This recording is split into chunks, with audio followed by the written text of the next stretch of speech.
He was a brilliant innovator who revolutionized aviation and film. He was also a paranoid billionaire who eventually locked himself away from the world, convinced germs were plotting against him. This is the extraordinary and deeply disturbing story of Howard Hughes, a man who had everything, yet chose to have nothing. Welcome back to the channel, where we explore the strangest true stories ever lived. Howard Robert Hughes Jr. was born in 1905 to one of America's wealthiest families. His father had invented the Hughes tool bit, which made drilling oil wells more efficient, and young Howard inherited a fortune while still a teenager. But money alone didn't define him. He had an obsessive mind, the kind that couldn't accept failure or mediocrity. At just 20 years old, he took control of Hughes Aircraft Company and immediately began making moves that would reshape American industry. He wasn't content managing wealth, he wanted to create empires. In the 1930s, Hughes became obsessed with aviation, not just flying planes, but building them and pushing them to the absolute limit. He founded Hughes Aircraft and began designing record-breaking aircraft. In 1935, his H-1 Racer revolutionized aeronautical design. It was faster and more maneuverable than military fighters of the era. Hughes didn't just design it, he personally piloted it, breaking his own speed records repeatedly. He flew with the precision of a mathematician and the fearlessness of a man who believed he was invincible. His pilots said he had extraordinary instincts, an almost supernatural ability to sense what an aircraft could do before it did it. Hughes's most famous aviation achievement came in 1938 when he flew the Lockheed 14 around the world in just 91 hours, smashing the previous record by half.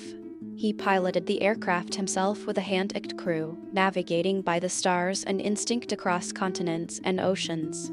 Newspapers called him the Flying Phantom. He became a celebrity, welcomed at every major city.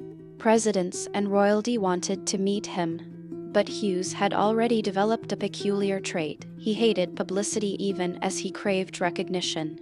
He gave press conferences, then disappeared for months. This contradiction would define his entire life.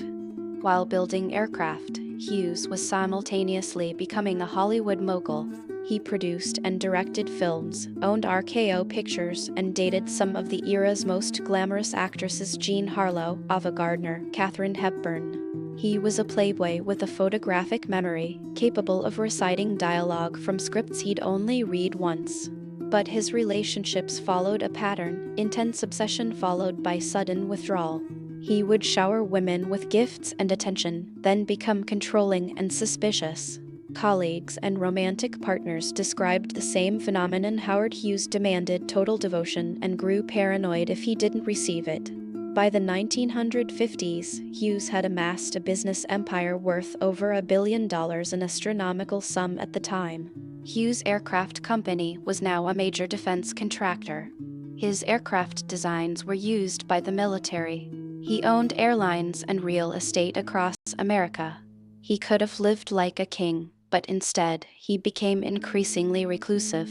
He began working from hotel rooms, conducting business through intermediaries. He stopped appearing in public. He grew paranoid about competitors, convinced rivals were trying to steal his secrets. He hired private security teams and became obsessed with security protocols. His employees never knew when they'd be fired. Hughes would suddenly decide someone was a spy and have them removed. In the 1960s, Hughes purchased a stake in Trans World Airlines and later gained controlling interest. He became convinced that flying was his true calling, not just as a pilot, but as an airline magnate. Yet he refused to fly anymore. The same man who'd broken world records now wouldn't set foot on a plane. Instead, he managed the airline from his hotel room, making increasingly erratic decisions that nearly bankrupted the company. He became obsessed with every detail: the design of seats, the route schedules, even the uniforms of flight attendants. Employees described him as a ghost pulling invisible strings. Nobody ever saw him. They only received his demands, often delivered at 3 a.m. Then came his most ambitious project, the Spruce Goose. Hughes decided to build the largest wooden aircraft ever constructed, a gigantic flying boat designed to carry troops during World War II. The plane was a marvel of engineering, but it was also years behind schedule and millions over budget. When it was finally completed, Hughes piloted it exactly once, for 1 minute, to a height of 70 feet. That was it. The spruce goose never flew again. Many saw it as a monument to Hughes's delusion, a man with unlimited resources and unlimited ambition creating something magnificent but ultimately useless. It became a symbol of his genius and his madness. In the 1970s, Hughes completely vanished. He checked into the Beverly Hills Hotel and simply never left. He rented the entire top floor, then the entire hotel. Nobody outside his inner circle saw him. His empire was now run by trusted aides known as the Mormon Mafia, Mormons who'd pledged absolute loyalty to their boss. Hughes paid them handsomely, but demanded total secrecy.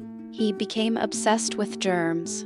He believed he was constantly under threat of infection. He created elaborate decontamination procedures. His aides had to follow strict protocols, multiple showers, specific clothing, hand sanitization. He began keeping detailed logs of every person who entered his suite, their clothing, whether they coughed or sneezed. His handwriting covered page after page with obsessive notes. Hughes's hygiene obsession became pathological. He would sit in a chair for days without moving, covered in blankets, watching movies. His fingernails grew inches long. He refused to cut them, convinced that trimming them would expose him to infection. He stopped bathing altogether. His hair and beard became matted. He wore tissues on his fingers like gloves. Food was delivered to his room sealed, checked obsessively for contamination. He created a clean room within his suite, a sterile chamber where he'd sit for hours watching the same movies repeatedly. Employees reported he'd memorized entire films frame by frame. His aides later said they believed he was suffering from severe obsessive-compulsive disorder combined with paranoid delusions, but nobody could help him because nobody could get close enough. Hughes became addicted to codeine, a pain medication he claimed he needed for old airplane crash injuries. In reality, he used it to cope with his deteriorating mental state. As his addiction deepened, his decision-making became increasingly irrational. He'd invest millions in failed projects. He'd fire entire departments on whims. He bought a casino in Las Vegas and several others, becoming obsessed with controlling the city. He became convinced that the mafia was running casinos and believed he needed to clean them up through his acquisitions. When people tried to remove him from the casino operations due to his instability, he simply cut them off and went further into isolation. By the 1980s, Howard Hughes had become a phantom in his own empire. He was worth billions, but he lived in squalor. His fortune was managed by others. His companies were bleeding money. He'd abandoned every relationship. He had no wife, no children who acknowledged him, no real friends. Investigators and journalists were beginning to track him down, intrigued by rumors of the eccentric billionaire in hiding. In 1976, Hughes secretly left his hotel room and flew to Nicaragua in the middle of the night, convincing himself he could start fresh somewhere tropical. He remained there, in increasing isolation and decline, until his death in 1976. Actually, he lived several more years in various locations: Las Vegas, Mexico, Nicaragua, constantly moving, constantly hiding, constantly sick. Howard Hughes died on April 5, 1976, aboard an airplane as he was being transported to a hospital for emergency medical treatment. He weighed only 93 pounds. He was nearly unrecognizable. His cause of death was officially listed as kidney failure, but the real cause was decades of isolation, addiction, obsession, and untreated mental illness. He was buried quietly, and his will became the subject of legal battles that lasted years. Hundreds of people claimed to be his illegitimate children. His legacy was complicated: a brilliant inventor and businessman who revolutionized aviation and industry, but also a cautionary tale about what happens when genius, wealth, and mental illness converge without intervention. Some say Hughes proved that you can have everything and still have nothing. Others argue he simply should have gotten help. Howard Hughes remains one of history's most fascinating and tragic figures, a man whose extraordinary brilliance was ultimately consumed by his own mind. His story reminds us that wealth and success can't cure isolation or mental illness. Sometimes they make them worse. What do you think? Was Hughes a victim of his own genius, or simply a man who made terrible choices? Let me know in the comments. If you enjoyed this video, smash the like button and subscribe so you never miss a video like this one.